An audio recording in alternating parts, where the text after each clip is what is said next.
Now look at Part 1. Part 1. You're going to listen to the director of a college talking about his school. Listen to the talk and answer the questions. First, you have some time to look at questions 1 to 3.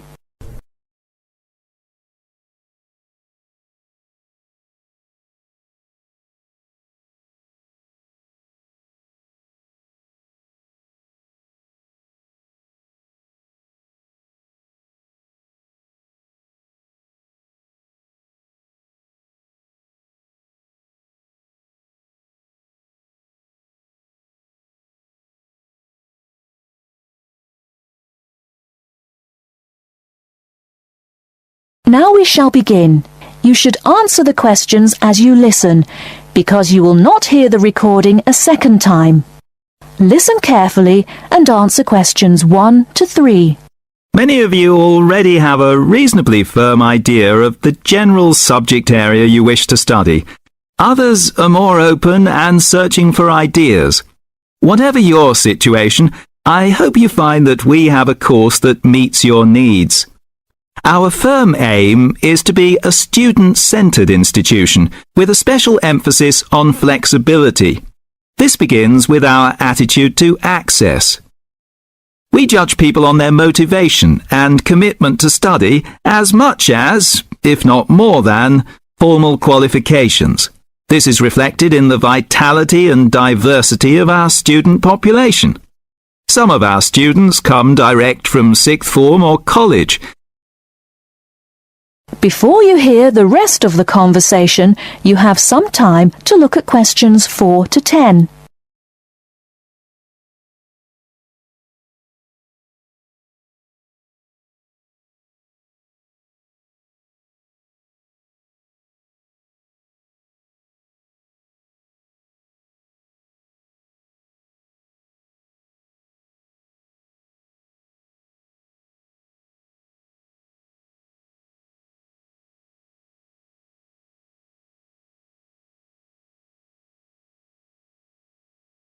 Now listen and answer questions 4 to 10.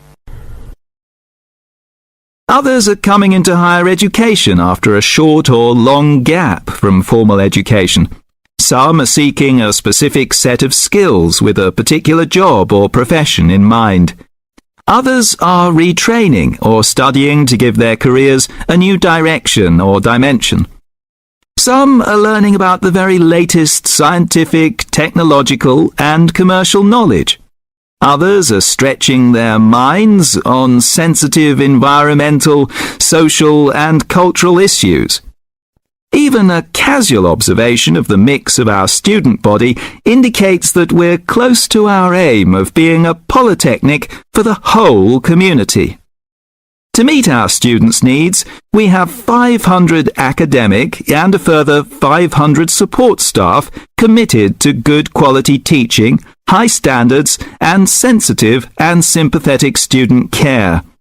We have probably the longest experience of understanding and dealing with the differing needs of a diverse student population. I hope you'll find a suitable course at the Polytechnic College. If you want to come to the college and we consider you suitable, we'll do our best to find you a place.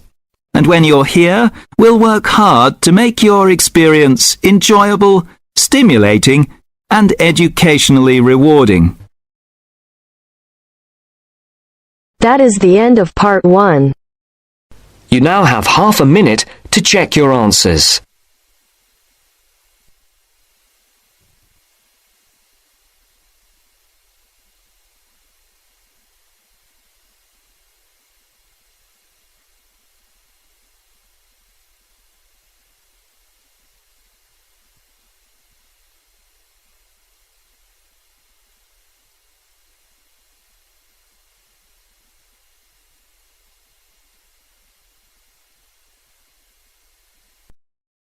Now turns to Part 2. Part 2. You will hear a tour guide giving information about a shopping district. First, you have some time to look at questions 11 to 15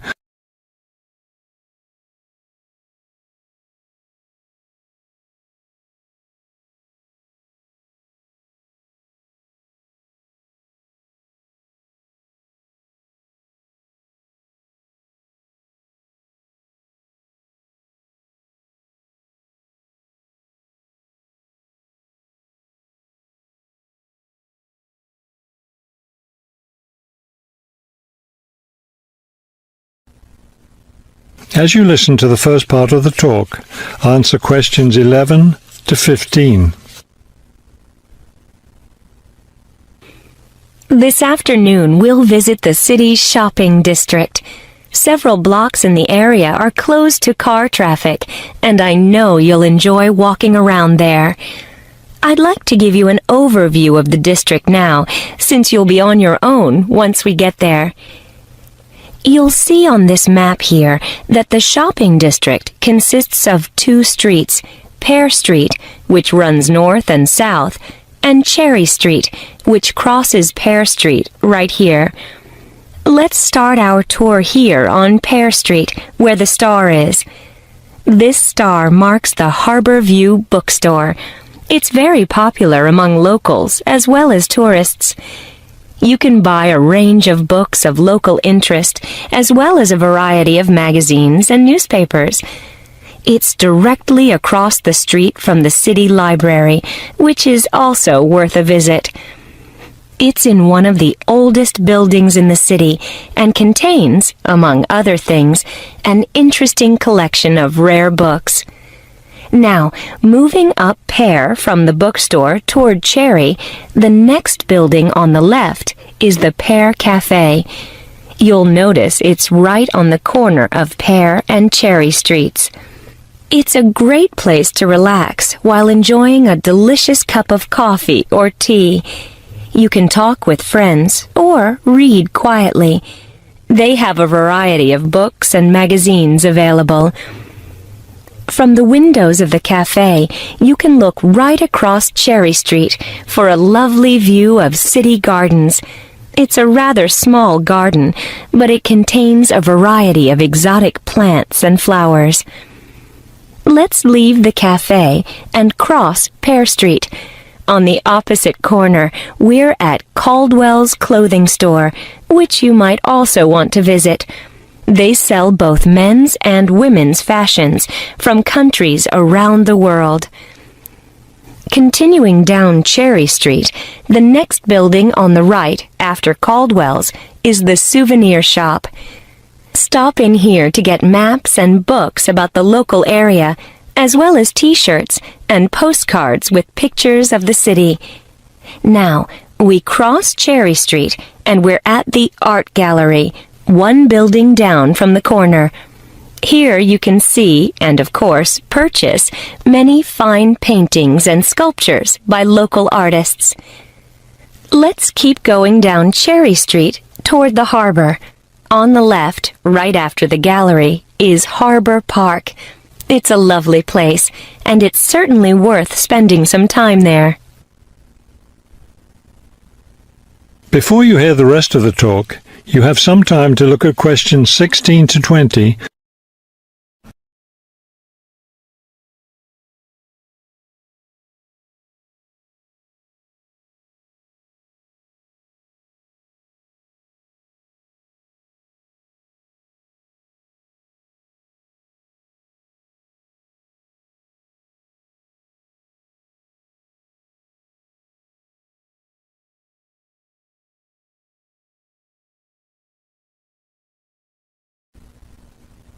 Now listen and answer questions 16 to 20. Harbor Park was built on land donated to the city by Captain Jones, a lifelong resident of this city. Captain Jones designed the park himself, and it was built in 1876. Exactly in the center of the park, a statue of Captain Jones was erected, and it's still standing there today. It shows Captain Jones on the bow of his ship. After viewing the statue, you can follow the path that goes through the woods just behind. It will lead you to a lovely garden, in the middle of which is a fountain. This is a nice place to enjoy a few quiet moments. If you still feel like walking, continue on to the far end of the garden. There, you'll find a wooden staircase, which will take you down to the harbor. You might enjoy the view of the boats from there. There's also a walking path along the water, which will eventually bring you back up to Cherry Street. You can see that there's plenty to do in this part of the city. The bus leaves at 1:30. That is the end of part 2. You now have half a minute to check your answers.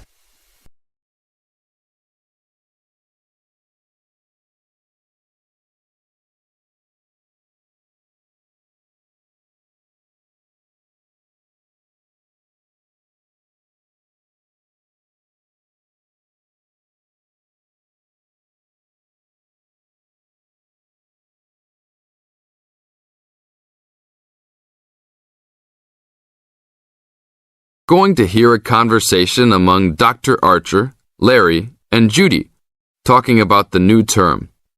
First, you have some time to look at questions 21 to 26.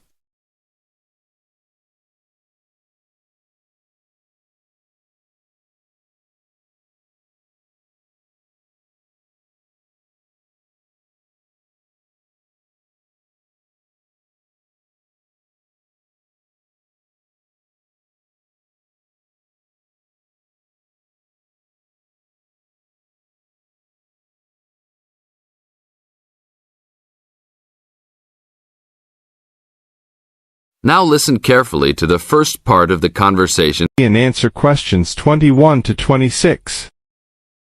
Okay, everybody. Welcome back to the new term. I hope you've all had a good break and that you're keen to start on your research project.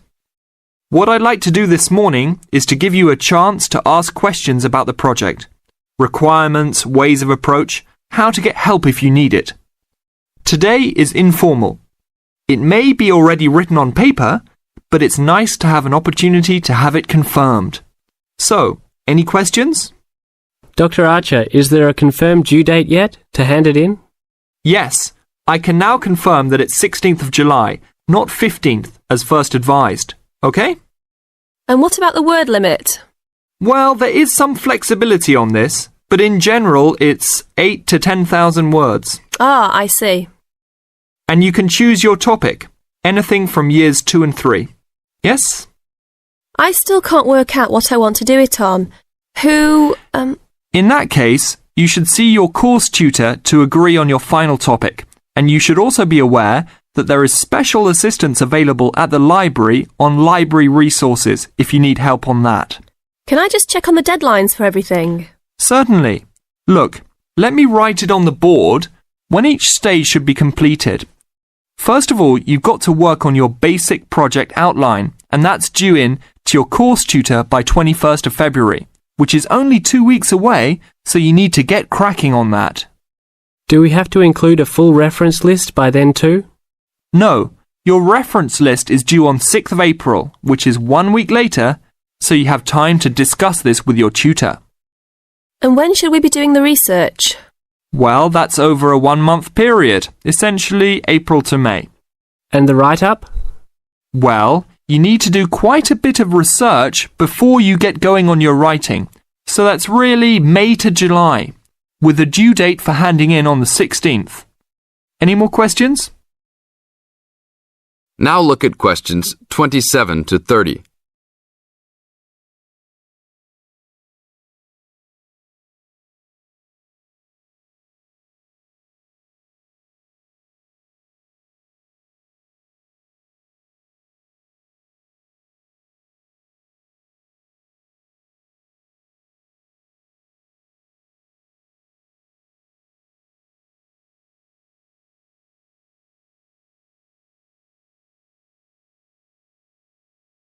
Listen to the second part of the talk and match A, B, or C with questions 27 to 30.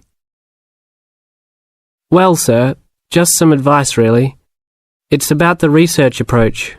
Would you advise us to use some case studies? Well, Larry, I know these can be difficult to arrange sometimes, but I really feel they are of great benefit in this subject. You can always talk to your tutor if you're having difficulty. Yes? I've looked over some previous research projects that are in the library. Is that a good idea, sir? I heard... Okay. I don't think you should go through them in detail, especially at this early stage, or you might end up being influenced by them more than you realise. But yes, It really is about the best guide you can have to what's what's expected in this type of project. Sorry, Judy, I butted in on you. That's all right. It's just that I noticed one project was a joint one. They worked together as a pair. Is that a good idea? Yes, I remember that paper. Working in a pair can have some advantages, but to be frank, this is meant to be an individual project, so it's best to work on your own. About using subjects, is it okay if we use family members? Your own relatives? I don't see why not. They probably offer some advantages in terms of availability, although you need to guard against possible effects on your research outcomes. So, you can if you want. Perhaps you should discuss this with your tutor if you plan to use relatives, so you can approach it in the best way. Okay, thanks. Okay then. Well, I hope we've been able to sort out a few things. You're welcome to see me at any time, or drop me a note if you have any more queries. Fine, thanks. This is the end of Section 3. Now you have half a minute to check your answers.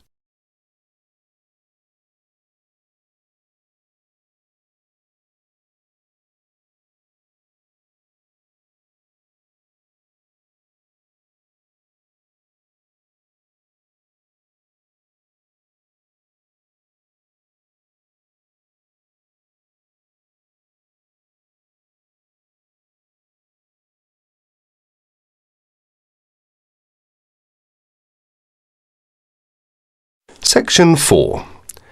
You are going to listen to a student, Liz, giving a seminar presentation on advertising. Now you have some time to look at questions 31 to 34.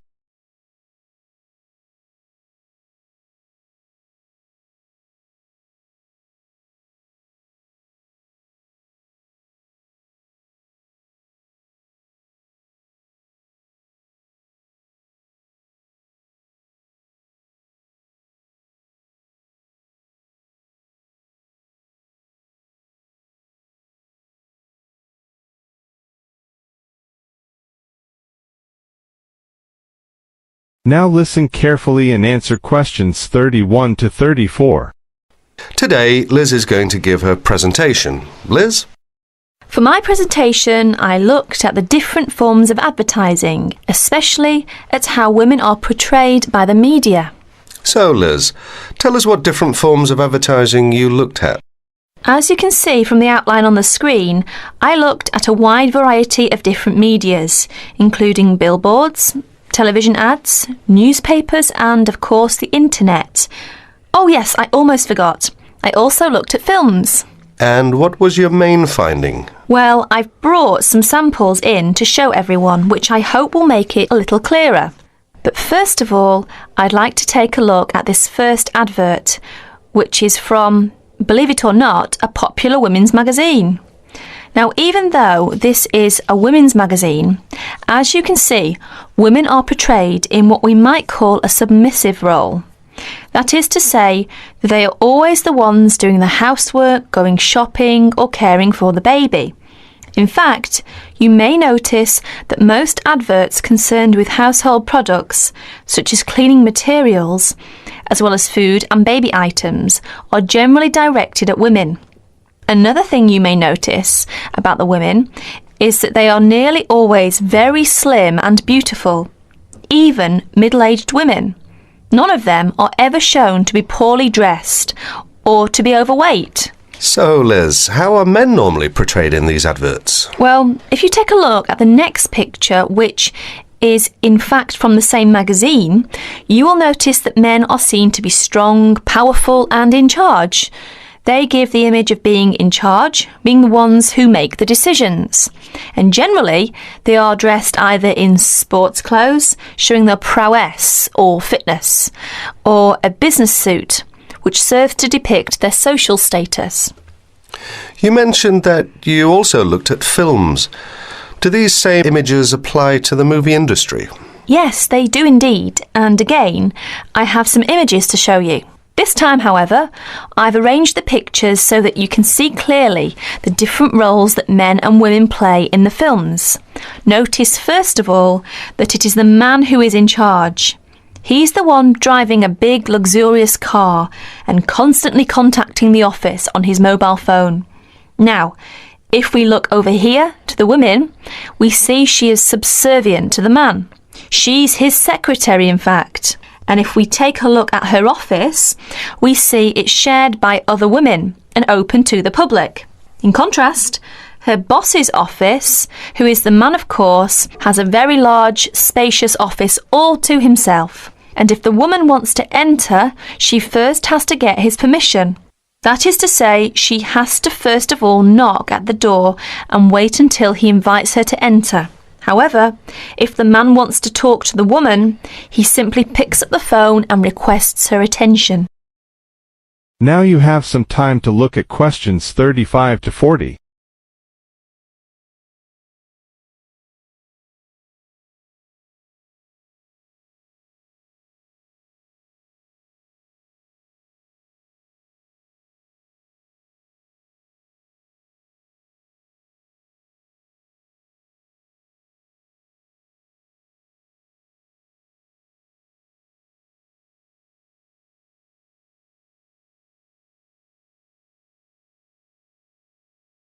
Now listen carefully and answer questions 35 to 40.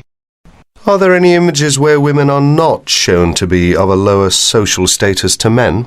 No, there aren't. Well, very few in fact. There are, of course, times when the woman, for example, is playing the part of a scientist with a man as her assistant. Yet even here, she is not in a position to make decisions. Decisions, in fact, are still made by her boss, who, of course, is a man. In other less extreme conditions, such as we can see here, the woman is playing the role of a housewife and mother, while her husband goes out to work to earn the money. In other words, the man is seen to have more control over the situation than the woman, who has to rely upon her husband for her livelihood. So, how far do you think this reflects real life? That's hard to say, because generally women do tend to do more housework and cooking than men. It is generally accepted that women are better able to care for children. But the problem is that we are told through the media that women are not as capable or as strong as men, that women are not as able as men to make important decisions. This, of course, is totally untrue. Many women are at least as capable as men at making decisions, more so in some cases. Are women ever seen in the media to be superior to men? Very rarely, in fact, and when they are seen to be better or faster or stronger than men, they are also seen to be a freak. You know, someone with superhuman powers. In other words, they are not seen to be an ordinary person like you or me. Why do you think that is? It's probably because if people know it's too ridiculous to be true, then they are not going to believe it. This way, it won't harm men's image. So, what's the internet like? In fact, I think the internet is probably the worst of all the media. I don't know why exactly, but I think it's probably because there is little or no control over the internet. Instead, the internet is seen as a type of no man's land, if you like. That is to say, it's not actually owned by one person or one company. Therefore, people are free to put whatever information on the internet they want. So, would you say that information on the internet should be censored? I think there should be some control over the internet because some of the images are dangerous. Dangerous? Yes, indeed. For adults, I guess it's not such a big problem because mature people are able to decide for themselves what to believe and what not to believe. But children are a different matter. They accept information that is presented to them without questioning that information or considering the consequences of believing it. In other words, children believe what they see or what they are told. And how do other people feel about information on the internet? Actually, I carried out a survey to find out other people's opinions. As you can see from this chart, the majority of people over the age of 28 were in favour of restricting the information. It was only people under the age of 20 who really thought that information shouldn't be censored. In fact, only about 8% said that information on the internet should be restricted in some way. Well, thank you, Liz. That was a very interesting topic.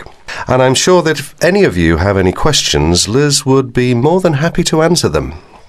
That is the end of section 4. You will have half a minute to check your answers.